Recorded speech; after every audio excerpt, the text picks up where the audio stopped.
महत्त्वाची आहे, कारण इराणनं युद्धविरामाला केराची टोपली दाखवली आहे। बघा, इराणनं इस्रायलवरती पुन्हा मिसाईल डागल्या असल्याचं आपल्याला पाहायला मिळतंय। तर इराणनं तासाभरात तिसऱ्यांदा मिसाईल डागली आहे। इराणच्या हल्ल्यामध्ये 3घांचा मृत्यू झाला।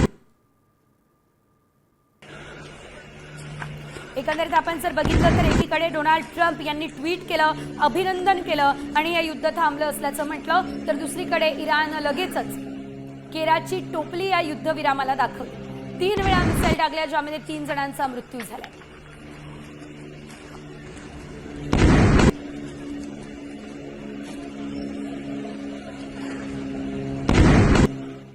तर 12 दिवसांच्या युद्धानंतर इराण इस्रायल युद्धबंदीची घोषणा झाली। अमेरिकेचे राष्ट्राध्यक्ष डोनाल्ड ट्रम्प यांनी आता ही घोषणा केलेली आहे। कतार आणि अमेरिकेने या युद्धबंदीसाठी पुढाकार घेतलाय।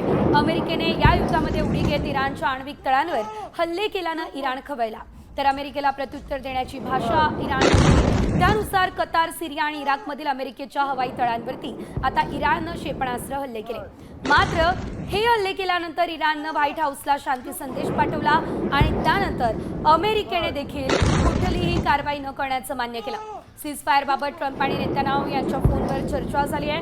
हल्ले न करण्याची देखील अट इराणनं मान्य केली आहे आणि त्यानंतर युद्धबंदीची घोषणा करण्यात आली, असं ट्रम्प यांचं म्हणणं आहे।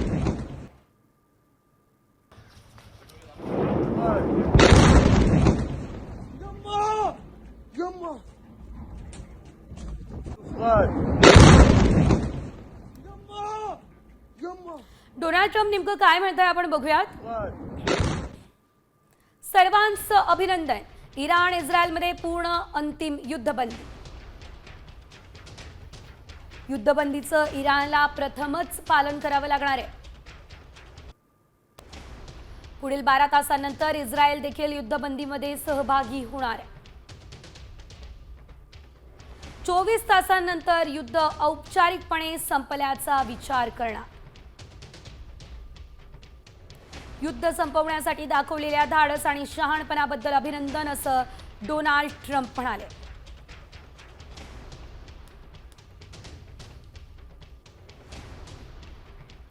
मात्र इराणनं पुन्हा क्षेपणास्त्र हल्ले केले, त्यामुळे आता डोनाल्ड ट्रम्प यांचं ट्विट खोटं ठरत आहे। युद्धविरामाच्या घोषणेनंतर इराणकडून पहिली अधिकृत प्रतिक्रिया समोर आली। इराण आणि इस्रायलमध्ये कुठलाही औपचारिक युद्धविरामाचा करार झालेला नाही। इस्रायल स्थानिक वेळेनुसार सकाळी 4 वाजेपर्यंत आपले हवाई हल्ले थांबवतं, तर तेहरान देखील आपले हवाई हल्ले थांबवेल, असं इराणनं म्हटलंय। इराणच्या या प्रतिक्रियेमुळे ट्रम्प यांनी केलेल्या युद्धविरामाच्या घोषणेबाबत संभ्रमाचं वातावरण निर्माण झालंय।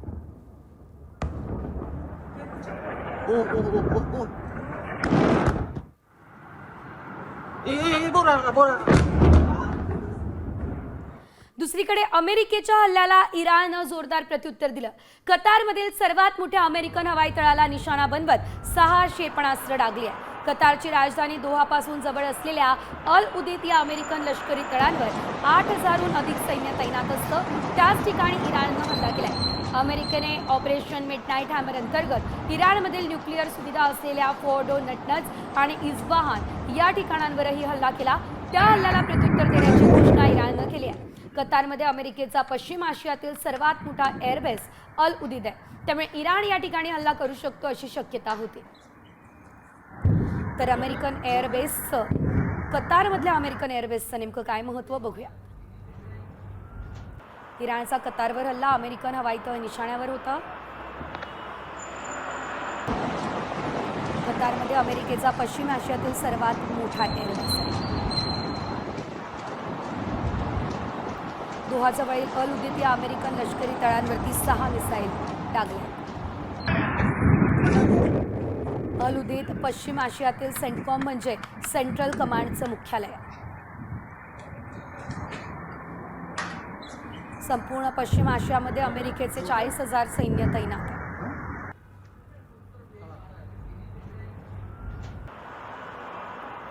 मध्य पूर्वेतील युद्धाच्या परिस्थितीचा विमानसेवेला फटका बसलाय।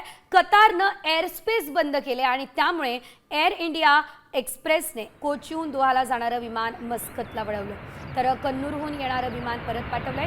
कतारला जाणारं इतर कोणतंही विमान नसल्याचं एअर इंडियाचं म्हणणं आहे। प्रवासी आणि कर्मचाऱ्यांच्या सुरक्षिततेसाठी आवश्यक ती सर्व खबरदारी घेऊ, असं एअर इंडियाचं म्हणणं आहे।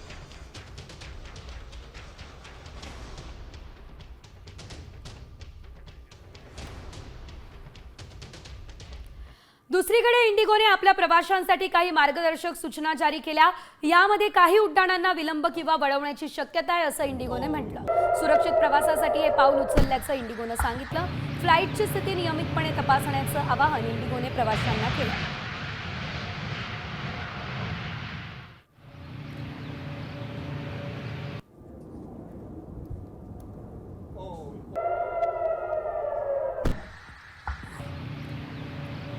तर इंडिगोच्या सेवेवरती परिणाम झालेला आहे। इराण इस्रायल युद्धामुळे खरं तर या सेवेवरती परिणाम झालेला आहे। इंडिगो असेल किंवा एअर इंडिया यांची विमानं वळवण्यात आलेली आहेत।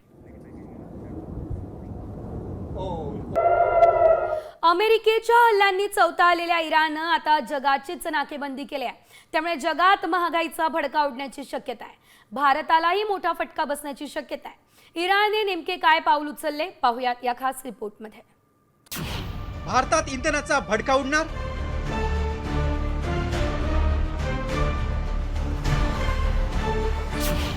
इराणनं दाबलं जगाचं नाक।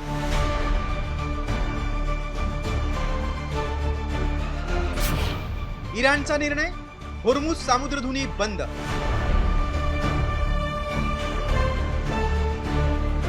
अमेरिकेनं इराणच्या आण्विक तळावर हल्ला केल्यानंतर आता इराणनं जगाचंच नाक दाबलंय।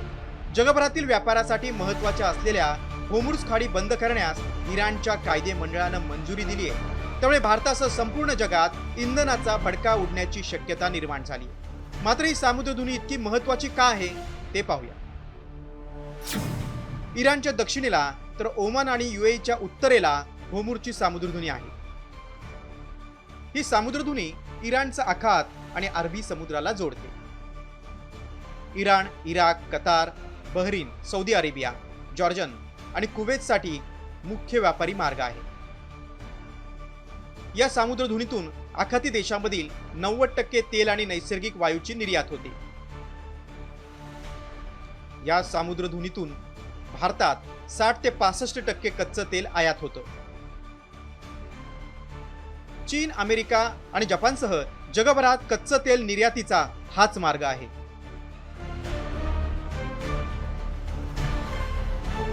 इराणनं होर्मुझची सामुद्रधुनी बंद करण्याचा निर्णय घेतल्यानं त्याचा जगावर कसा परिणाम होणार ते पाहूया। जगभरात कच्च्या तेलाच्या पुरवठ्याच्या साखळीवर परिणाम होणार आहे। कतारमधून होणाऱ्या LNG नैसर्गिक वायूच्या निर्यातीवर देखील परिणाम होण्याची शक्यता आहे। कच्च्या तेलाची किंमत 75 वरून $120 प्रति बॅरलवर जाण्याची शक्यता आहे। इराणच्या या निर्णयामुळे जगात ऊर्जा संकट येण्याची शक्यता आहे। खरं तर 167 किलोमीटर लांब आणि 33 किलोमीटर रुंद असलेल्या या सामुद्रधुनीची नाकेबंदी केल्यानं जगावर मोठं आर्थिक संकट कोसळण्याची शक्यता आहे। यामध्ये अमेरिका, चीनसह भारतालाही फटका बसण्याची भीती वर्तवली जाते। मात्र हा अंदाज पेट्रोलियम मंत्री हरदीप सिंह पुरींनी फेटाळून लावलाय। Oil available in the global markets. More and more oil is coming on the global markets, particularly from the Western Hemisphere, and even the traditional suppliers would be interested in keeping the supplies on because they also need the revenue. So hopefully the market will factor that in. But as I said, the Modi government has over the past several years not only ensured the stability of supplies but also affordability, and we will take all necessary measures to ensure. Israel Palestine युद्धानंतर भारतानं Russia आणि अमेरिकेकडून कच्च्या तेलाची आयात वाढवली। मात्र रशियाकडून सर्वाधिक कच्चं तेल काळा समुद्र आणि बाल्टिक समुद्र मार्गे होर्मुझची सामुद्रधुनी किंवा भूमध्य समुद्रातून आयात केलं जातं। मात्र भूमध्य समुद्रातून कच्चं तेल आयात केल्यास त्याच्या किमती वाढून देशात महागाईचा भडका होणार हे निश्चित। त्यामुळे इराणच्या निर्बंधातून सूट मिळवण्यात भारताला यश मिळणार का याकडे सगळ्यांचं लक्ष लागलंय। ब्युरो रिपोर्ट, साम टीव्ही न्यूज।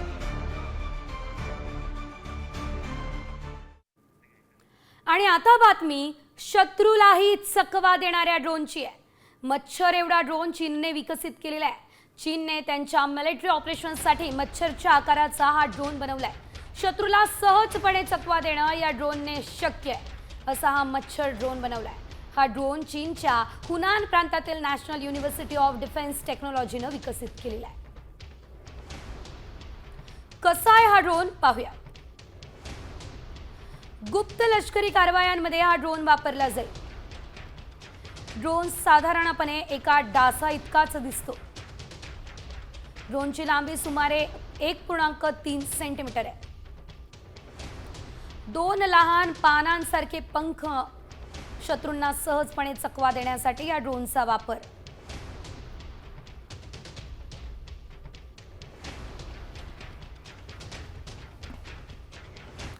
तर आपण पुढे बघतोय संपूर्ण राज्यभराला खरं तर पावसानं झोडपलंय आणि पुढचे 3 तास सुद्धा तितकेच सतर्कतेचे. रायगड, पालघर, ठाणे या ठिकाणी जोरदार पाऊस पडण्याची शक्यता वर्तवली जाते. नागरिकांना सतर्कतेचा इशारा देण्यात आलेला.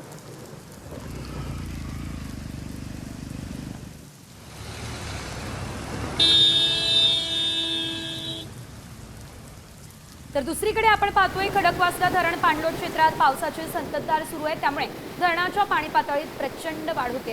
त्यामुळे आता खडकवासला धरणातून 3883 क्युसेक वेगानं पाण्याचा विसर्ग करण्यात येणार आहे. थोड्याच वेळात मुठा नदी पात्रात पाणी सोडण्यात येणार आहे. त्यामुळे नदीकाठच्या नागरिकांना सतर्क राहण्याच्या सूचनाही देण्यात आलेल्या आहेत.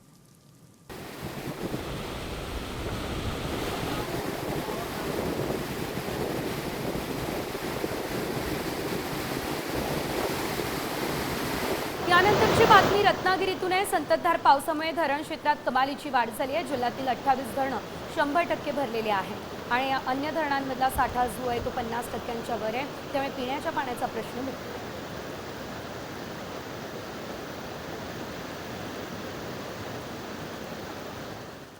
रत्नागिरीमधल्या धरणांचा आढावा आमचे प्रतिनिधी अमोल कले यांनी घेतला. बघूया.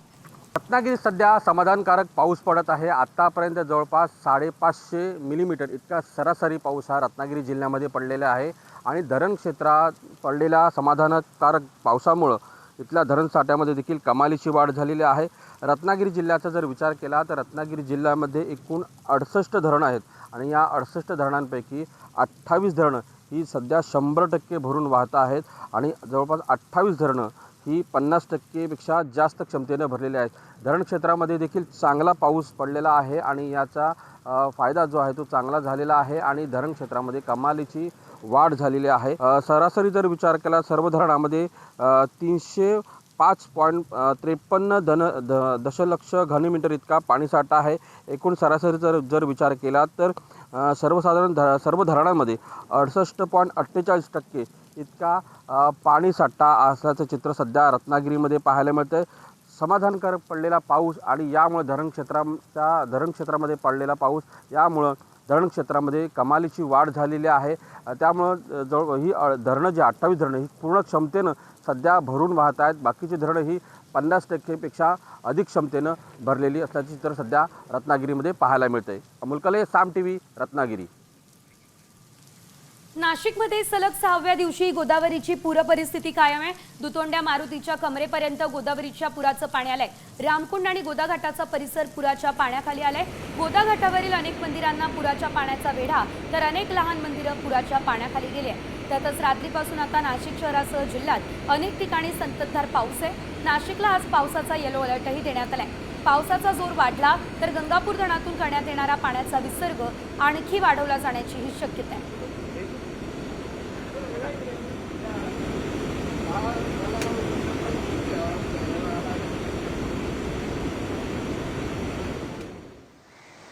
आजपासून 28 जूनपर्यंत सलग 5 दिवस समुद्राला उधाण येणार आहे. समुद्रात 3.5 मीटरहून अधिक उंचीच्या लाटा उसळणार आहेत. यामध्ये आपण जर बघितलं तर 26 जून रोजी सर्वाधिक 4.75 मीटर उंचीच्या लाटा उसळतील. त्यामुळे मोठ्या भरतीच्या वेळी नागरिकांनी समुद्रकिनारी जाऊ नये असं आवाहन प्रशासनाकडून करण्यात आलंय. विशेष करून मोठ्या भरतीवेळी मुसळधार पाऊस झाला तर मुंबईच्या सखल भागात पाणी साचण्याची शक्यता आहे. तर 5 दिवस समुद्राला उधाण राहणार आहे. 26 जूनला सर्वात उंच लाटा देखील उसळून येण्याची शक्यता आहे. त्यामुळे समुद्रकिनारी जाऊ नये असं आवाहन हे नागरिकांना केलं जातं. 24 जूनला सकाळी 11:15 4.59 मीटर उंचीची लाट येणार. 25 जूनला दुपारी 12:05 7.71 मीटर उंचीची लाट येईल.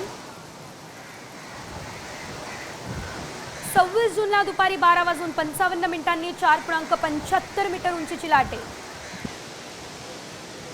तर 27 जूनला दुपारी 1:40 4.73 मीटर उंचीची लाट येणार. 28 जूनला दुपारी 2:26 4.64 मीटर उंचीची लाट येईल.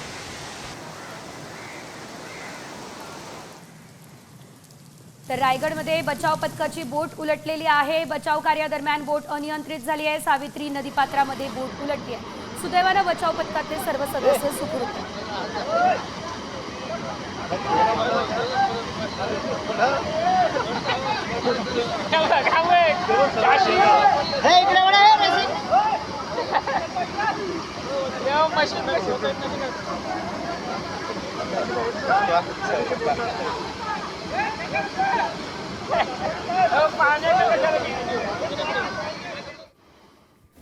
पुढची एक महत्त्वाची बातमी. गुजरातमध्ये सुद्धा मुसळधार पाऊस पडतोय, त्यामुळे सगळ्यांचेच हाल होत आहेत.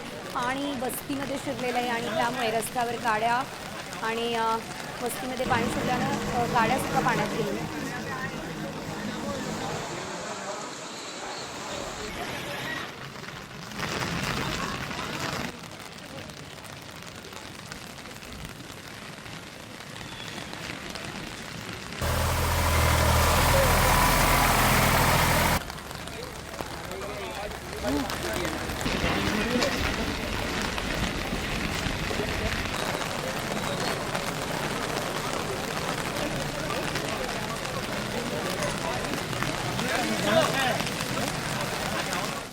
तर दुसरीकडे ठाणे घोडबंदर रोडवरती मोठी वाहतूक कोंडी झालेली आहे. वाहनांच्या लांबच लांब रांगा लागल्या असल्यानं या ठिकाणी आपण पाहू शकतोय कशा प्रकारे सर्व लोक अडकलेले आहेत, नागरिक त्रस्त झाले. त्या संदर्भात आढावा आमचे प्रतिनिधी विकास काटेंनी घेतला. बघूया. ठाणेकरांना पुन्हा एकदा वाहतूक कोंडीला सामोरं जावं लागलाय. आपण आता उभा आहोत ठाण्यातील घोडबंदर रस्त्यावरील हा जो काही कापूरवाडी आणि माजिवडा यांना जोडणारा हा जो काही पूल आहे, या ठिकाणी आपण आता उभा आहे. खूप मोठ्या प्रमाणावरती वाहनाच्या रांगा या ठिकाणी दिसत आहेत. खास करून आज सकाळपासून जो काय पाऊस पडणार आहे आणि त्याच्याबरोबर मेट्रोचं काम आणि रस्त्यावरचे खड्डे याचाच फटका बसत असताना ठाण्यावरनं नाशिकच्या दिशेने जात असताना एक टेम्पो अचानक बंद पडल्यामुळं त्याचा फटका हा ठाणेकरांना बसलेला आहे. ठाण्यावरनं नाशिकच्या दिशेने किंवा ठाण्यावरनं मुंबई आणि नवी मुंबईच्या दिशेने जाणारे जे काही नागरिक आहेत किंवा जे काही वाहन चालक आहेत त्यांना आज उशिरानं ऑफिसला पोचावं लागणार आहे. कारण की ही जी काय वाहतूक कोंडी आहे ही आता संथ गतीने सुरू आहे. आज सकाळपासूनच खूप मोठ्या प्रमाणावरती वाहतूक कोंडी असताना पावसाचा जोर जरी कमी असला तरी देखील या वाहतूक कोंडीमुळं जे काही नागरिक आहेत किंवा मग जे काही ठाणेकर आहेत या ठाणेकरांना आज आपलं कार्यालय गाठण्यासाठी उशीरच होणार आहे. विकास काटे, साम टीव्ही न्यूज, ठाणे. आणि आता बातमी बारामतीतून आहे. बाळेगाव सहकारी साखर कारखान्याच्या निवडणुकीची मतमोजणी सुरू झाली आहे. शरद पवार आणि अजित पवार यांची प्रतिष्ठा खरं तर या ठिकाणी पणाला लागलेली आहे आणि आज नेमका काय निकाल लागतो याकडे सर्वांचं लक्ष असेल.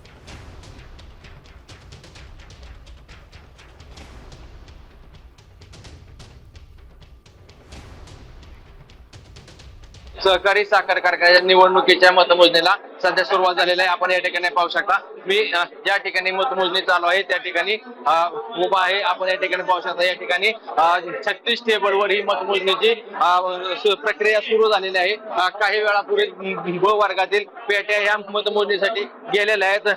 या मतमोजणीला सुरुवातीला ब वर्गातील मतमोजणी होणार आहे. ब वर्गातून उपमुख्यमंत्री अजित पवार हे निवडणूक लढवत आहेत. त्यामुळे या निकालाकडे देखील सर्वांचे लक्ष लागलेले आहे. एकूणच ही निवडणूक चौरंगी होत असल्याने कोण या निवडणुकीत बाजी मारणार याकडे सर्वांचे लक्ष लागले.